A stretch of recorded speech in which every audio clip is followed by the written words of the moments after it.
here, but you're going to be able to hear us clearly. I want to thank you for coming out here today. Thank you for joining us. I'm State Senator Linda Dorsina-Forey. I represent the 1st Suffolk District. I am also the only elected of Haitian descent in the Commonwealth of Massachusetts. I stand here today with our allies calling on the government of the Dominican Republic to end the humanitarian crisis which it has created. The prospect of large volume deportations is troubling, given the historic mistreatment of fellow Dominicans of Haitian ancestry.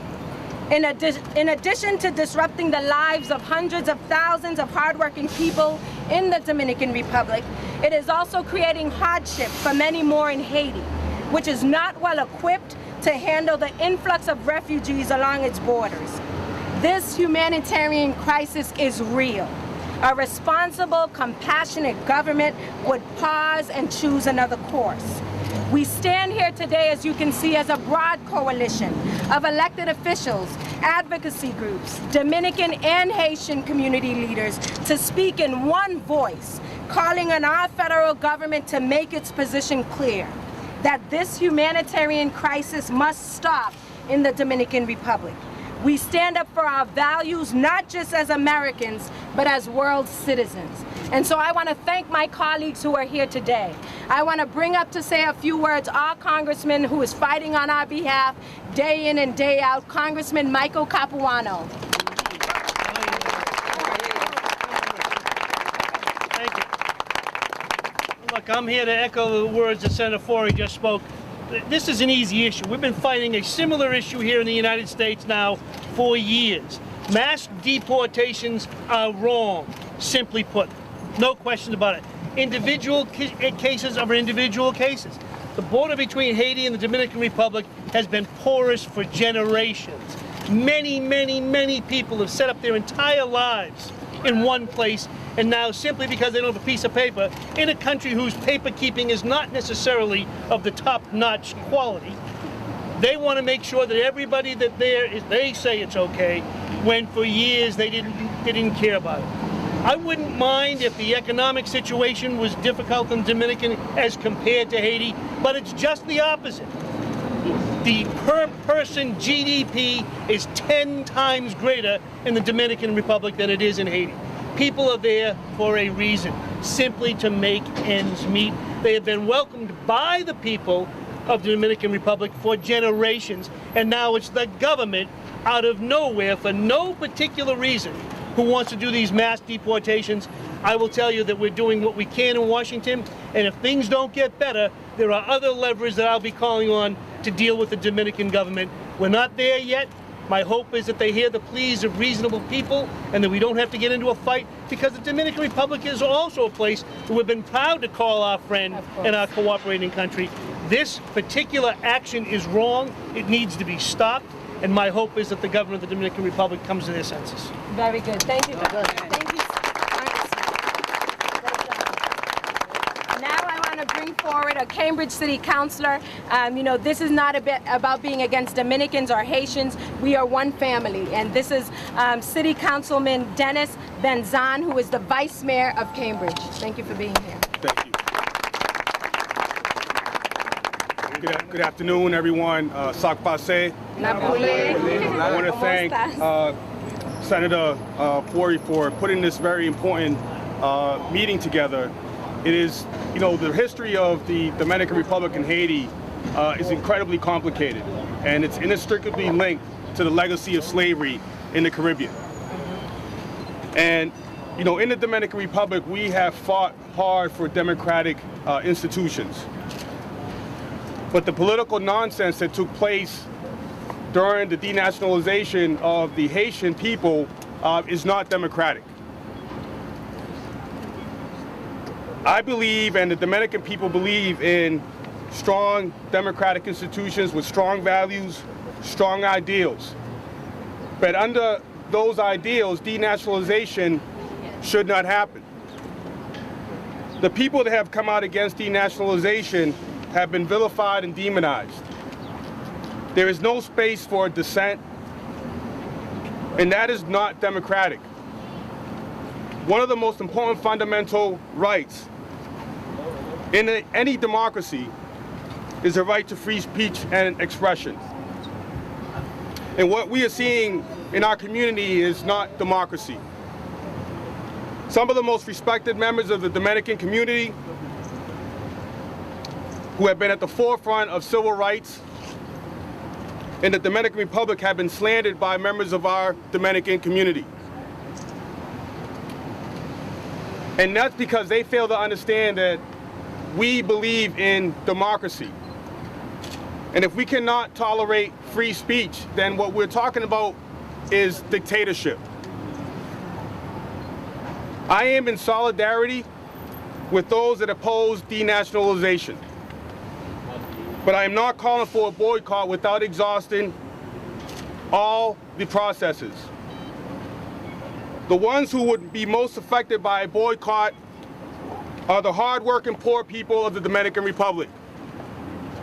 We have to be in conversation with everyone, including government officials, the State Department, our congressmen and women, so that we can figure out what is going to be the best benefit for both the Dominican people and the Haitian people. We don't want to execute the prisoner without finishing the case. Finally, both Dominicans and Haitians come to America to be protected by the laws of this country. We are the greatest democracy in the world, but it's hypocritical of any person of Dominican or Haitian descent or any other descent to not allow and respect the human rights of Dominicans or any other people. That is a hypocrisy. And I am here to say that this is the beginning of a very important dialogue between the Haitian and Dominican people. And that dialogue cannot stop today. We must call on Congress and the federal government to support financially both Haiti and the Dominican Republic, because at the end of the day, our people are hard-working people who love America. And so I want to thank again our senator and all the elected officials that are here today that have come to support this issue, but also to make sure that we continue to work together. Thank you. Thank you so much. I want to bring up next to say a few words on behalf of the Mayor of Boston, Mayor Marty Walsh, who could not be here today, Alejandra St. Julian, who is head of the Office of New Bostonians. Come on. Okay, sorry. Yeah, no, good job. Thank you. Thank you so much. First of all, I want to thank Senator Darcina Fori for bringing us all here today. This is a hugely important issue, and I thank the Senator for doing this work and all the elected officials who are here today. My name is Alejandra Senkiayang. I'm the director of the Mayor's Office of New Bostonians. We work with the 27% of foreign-born who live in the city, reside, work, and go to school in the city of Boston. Mayor Walsh is out of state. He's in Colorado, but he asked me to be here today, and he wanted to make sure that both Senator Fori and all of our Haitian brothers and sisters and Dominican brothers and sisters know that he stands with you and he supports you 100%.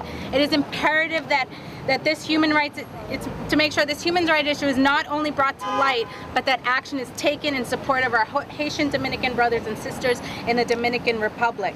This issue impacts Boston not only because both Haitians and Dominicans are within the top 3 groups of immigrants who live in Boston, but as MLK quoted, he said, "Injustice anywhere is a threat to justice everywhere." The City of Boston does not support the Dominican government's actions that are resulting in the statelessness, deportation, and departure of Dominicans of Haitian descent.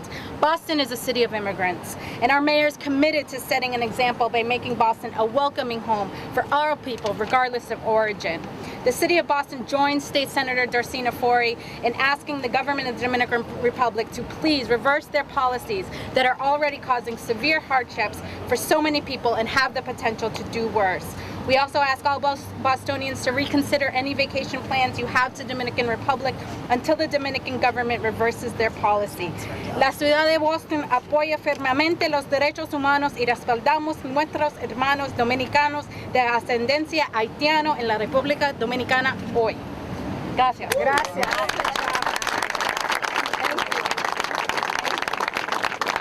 Next, I want to present to you a state representative here, Representative Dan Cullinane, who represents the 12th Suffolk District. Thank you, Senator. It's an honor to represent the legislative district with the highest percentage of Haitians in the entire Commonwealth of Massachusetts. I take the faith and confidence you put in me very seriously, and today I want to thank Senator Forey for her incredible leadership on this issue, not just on this issue in particular, but opening the doors of Haiti through direct line, direct flight, and so many different issues that she's championed over the years for the country of Haiti. I want to thank Congressman Capuano for being here and for truly being one of the most accessible congressmen that represents this Commonwealth, and he deserves tremendous credit for that. I want to thank our...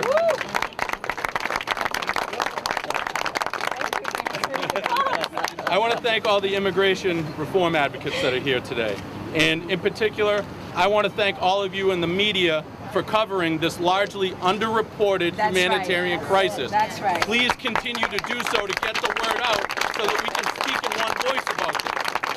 And when I was thinking about what to say, a quote came to mind that Eli Wiesel wrote so long ago, and that's, whenever men and women are persecuted for their race, their religion, or their political views, that place, at that moment, must be made the center of the universe. And that's what we have here today at the border of Haiti and the Dominican Republic and the Dominican Republic.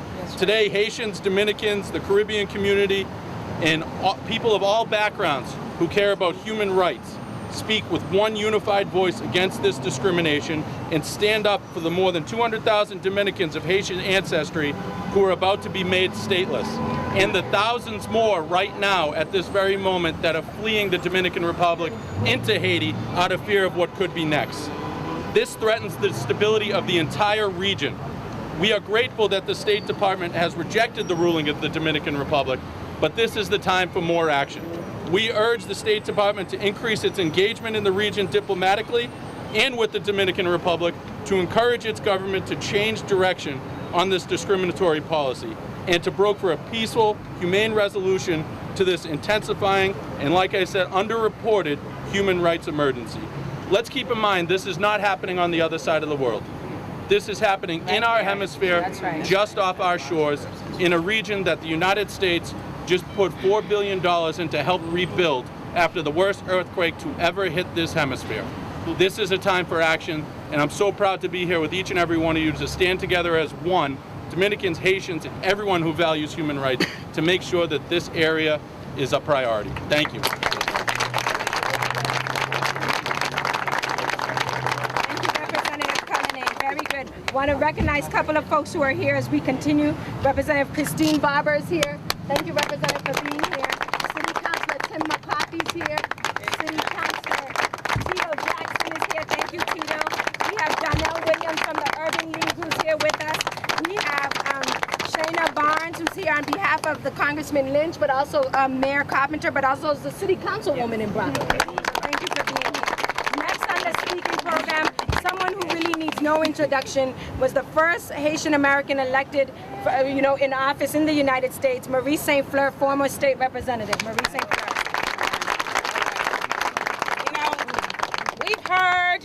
We've heard the history. I'm going to leave you with three things. This is not a new issue. This is not a new issue, but this is a defining moment. People of Haitian descent have been suffering in the Dominican Republic for centuries. It's not a new issue. The question is, it's happening on our watch today. What are we going to do about it? What are we going to do about it? I am grateful for everybody who's pulled us here today. I am grateful for all the people who are not here across the country who are standing up and speaking on this issue. But the bottom line is, talk is not enough. We've been talking. So, I am going to call on the spirit of Sonia Pierre. Sonia Pierre, the activist who was born in the Bataille in the Dominican Republic, who fought for her nationality. She recognized herself as Dominican, embraced herself as Dominican. I think if she was here today, she'd say to us, the work has been going on, the work is not done. This is an economic issue which has been propelled into a human rights crisis. It's an economic issue. And the only way I think you fight an economic issue is to hit people in their pockets. And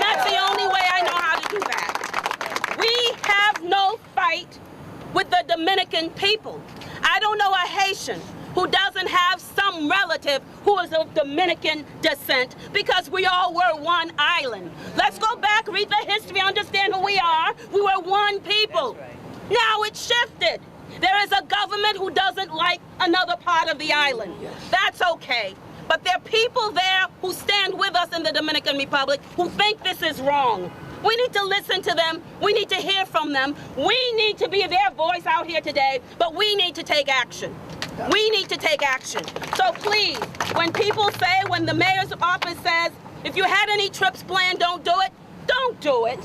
Don't do it. Because the only thing that's going to give a message is when there's a stop. If there's diplomacy going on, then diplomacy that is bolstered by your economic pressure will get us some results that we haven't gotten in the past. So, in the name of Sonia Pierre, who was born in that bataille, who saw children born and die on those batailles, who today, her progeny, who were in the Dominican Republic since 1929.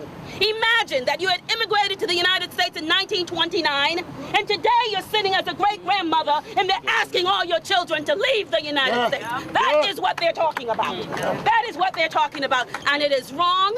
It's been going on, and it can't happen just because we sit on these beautiful steps of our beautiful state house. That's right. It will stop because we as the people have made a decision that we're going to be the voice for the people in the Dominican Republic who are being suppressed and cannot speak. And I'm so happy to see my friend Hector come out here, because Hector was the first person to raise the issue for me, and he's Dominican. My Dominican brother Hector around here. And I thank you for that.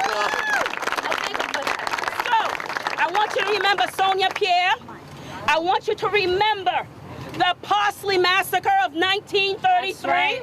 And I want you to remember that Haiti just is recovering from an earthquake that took place in 2010 and is not in a position to absorb 500,000 people, for whom many of them, Creole is not their first language. That's right. Thank you. Thank you.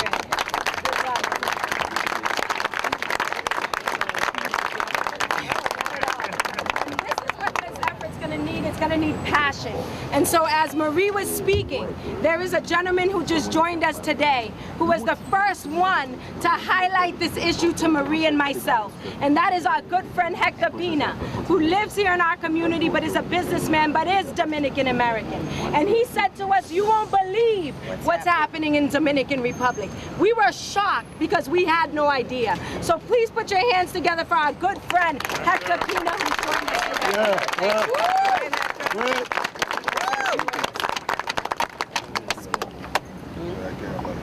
I stand here with my brothers and sisters from Haiti, and I stand behind them because it's an atrocity to strip down someone that has been living in the Dominican Republic for generations.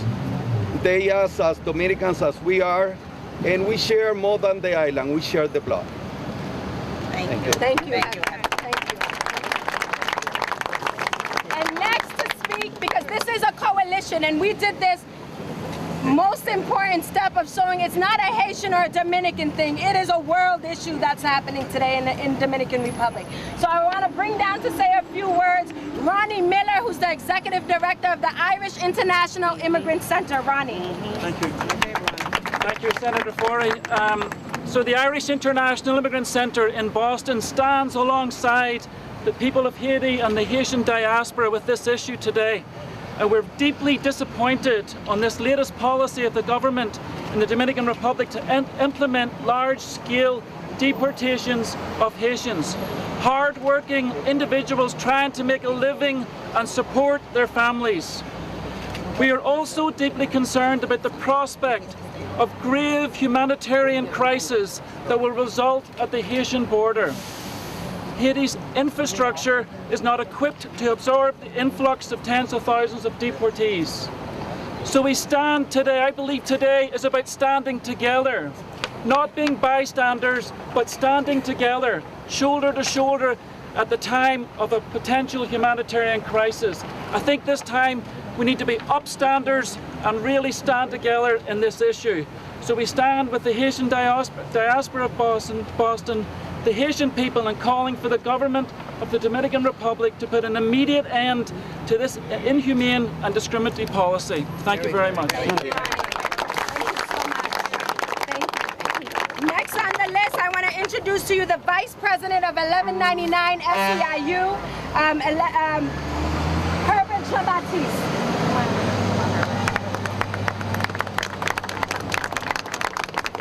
Thank you, Linda, Senator Linda Dosena. This is a great day today. I'm happy to be here. My name is Herbert Jean-Baptiste. I'm the Vice President for 1199 SEIU. As the largest healthcare workers in union in the United States of America, we represent thousands of caregivers and their families who are of Dominican and Haitian descent. The threat of the government of the Dominican Republic to deport hundreds of thousands of Dominicans of Haitian descent is deplorable, is disgrace. In light of the recent adoptions of laws that essentially strip the citizens of over 200,000 people, Haitian descent born in Dominican Republic, the deportation can only be seen as an attempt of ethnic purging. Many Dominicans of Haitian descent have spent decades of their lives in the country of maybe second or the third generation residents. They should have the basic human rights to remain in the country in which they are made their homes. Just as we have always denounced racist and anti-immigrant practices in the United States, we denounce this unhuman deportation and set off. We affirm the basic right of Dominican of Haitian descent and call for compassion, unity, tolerance, and humanity solidarity. We call on all elected officials in the United States to demand to hold of deportations, and we urge people of conscience everywhere around the world to contact the White House, the State Department, and the Dominican government to speak out against the discrimination of people of Haitian descent in the Dominican Republic. Thank you very much. Thank you, Thank you so much. Next, I want to bring up my colleague in government, Representative Russell Holmes, who's the chair of the Massachusetts Black and Latino Legislative Caucus. Thank you, Senator. We in the Black and Latino Caucus deal with struggles of this nature all the time. There are so many times when you have, even as we're going through legislation, should it be more of a Latino issue? Should it be more of a black issue? And that just doesn't make sense. So when you think about the Dominican issue or whether it be an Haitian issue, we folks of color, we have a fight. And when we divide ourselves out, we are less strong than we were yesterday. And so as you see today, you see Dominicans standing, you see Haitians standing, and sometimes we're not in complete agreement. But agreement does not mean unity. So when you say unity is not always agreement. And so we are standing unified, even though we're not always in one accord and in alignment in every statement. But what we are aligned in is that this has to change. And so I am proud to stand here, not only with the Black and Latino Caucus, but we're also standing with members from the Progressive Caucus, with members from the Women's Caucus, and we're standing at all levels of government. We're standing at the federal level, we're standing at the state level and the city level because we consistently work together. And so my challenge to you is to say, not just hold us accountable, but I'm going to hold you accountable. All the muscle and all the strength comes from your advocacy. We are empowered because of you. And so what we need you to do is not come and just listen to us today and then go back to your offices. Start to mobilize. Two people at a time, one person at a time, to start to get the emails out, to get the phone calls out. Obviously, we don't have to flood Congressman Capuano's office, but let's flood everyone's office with the federal level in particular to say something can be done, and we know the most amount of pressure comes federally. So we stand to say, yes, we're going to do a proclamation here at the state level. It's great to see that. I'm sure Tim and the members down at the City Hall will do something similar with the mayor, but let's stand at all levels, and you all react at all levels to say, we must change this, and it has to end now. So thank you for coming, but this is not just it. Get out and make sure you do something tomorrow. Thank you so much. Thank you so much, Representative Holmes. Thank you, Representative Holmes. And finally, we also have with us one of the final speakers, Brian Kincannon, who is with the Institute for Justice and Democracy in Haiti. But before Brian, I want to recognize my good friend and colleague, Senator Ken Donnelly, who's here with us as well.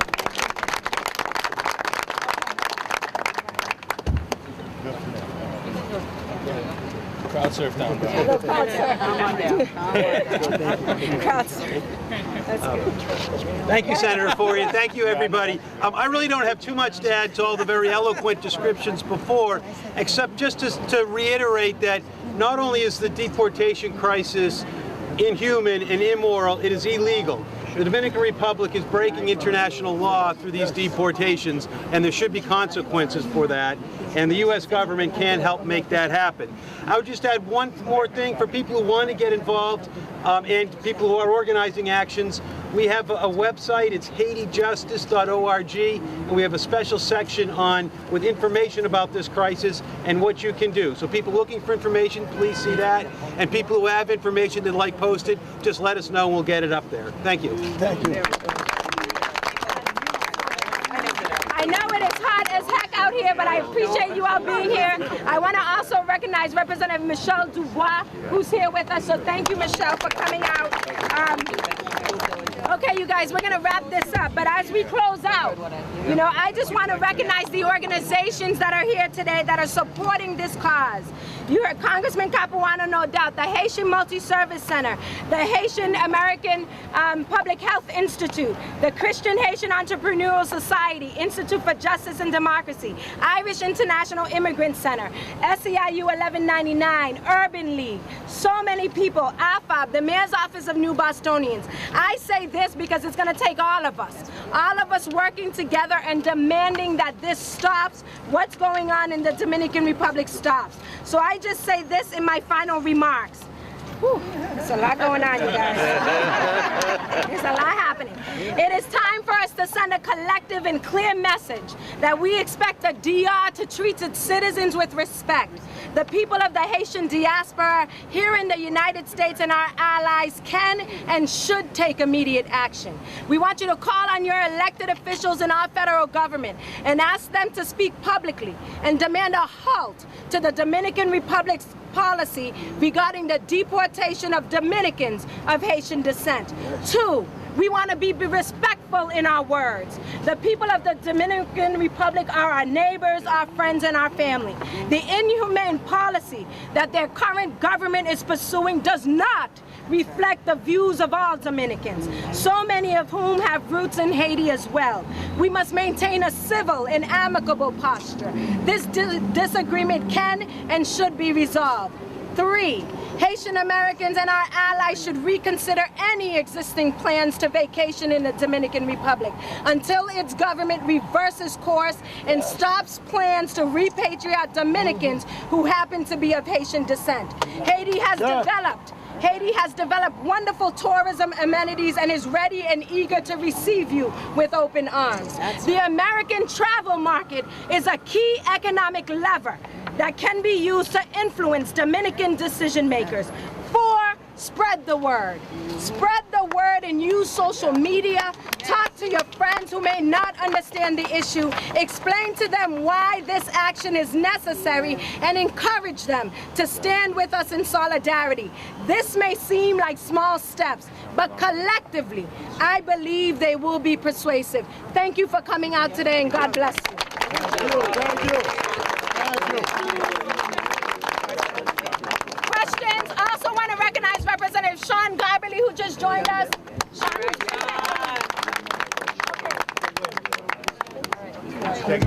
Any questions? When did this start, Senator? When did it start? Yeah. Oh, sorry. How long has this crisis been going on? Well, the ruling came out in 2013. That's when the Supreme Court did the ruling, was in 2013. And the deportation has been going on? Deportation has been off and on in Haiti for, I would say, years, over 50 years. So that's been an ongoing issue. What they've done at this point is actually put in their constitution the fact that they will deport the Haitians of Dominicans of Haitian descent. So this is the first time where they've now codified it. And so, but the reality is that since the 1800s, Haitians have been taken over to the Dominican Republic to work in the sugarcane fields. And in fact, because of the Central American Trade Free Agreement had to be amended so that we could ask for more humanitarian treatment of those poor people on what we used to call company towns, because that's essentially what they were, the batais. They're essentially company towns. They didn't have any birth certificates. They can't leave the country. They don't get any real money. Everything they spend, they have to spend right there, and they end up owning the company owner, town owner. And so this issue has continued. Now, the Dominican Republic has the fastest growing economy in the Caribbean. That's what the World Bank says for between 2009 and 2013. Fastest growing economy.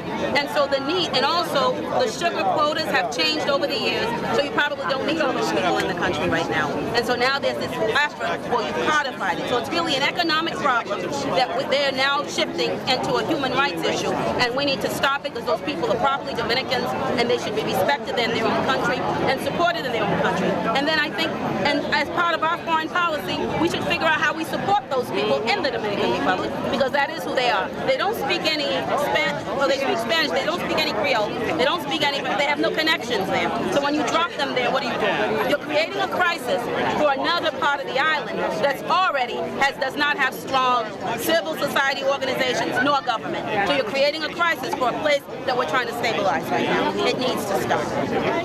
Thank you so much. Thank you, guys. Thank you. How you doing? It was like a year and a half ago. Senators up there called for a boycott of travel to the Dominican Republic, and in your remarks you suggested maybe too soon because you're just going to be hurting Dominicans. I mean, what do you think of them calling for this travel? I think, you know, any conversation around boycotts sort of exhausting all efforts to improve the situation, the humanitarian situation in the DR, is only going to hurt the poor people of the Dominican Republic. The people that work on the resorts, the people that work on the fields that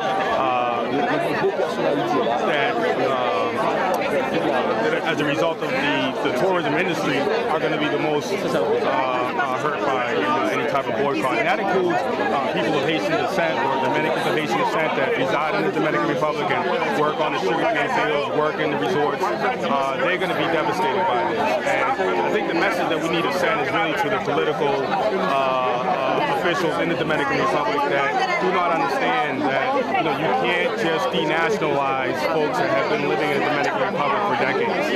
And that's really the issue. And the issue is also, how do we improve the economy of the Dominican Republic? How do we improve the economy of Haiti? How do we ensure that our politicians are operating at the highest levels of ethics and that they're really demonstrating the highest levels of democratic ideals? And that's really where I think our communities need to come together to push this forward. So is this one of those issues?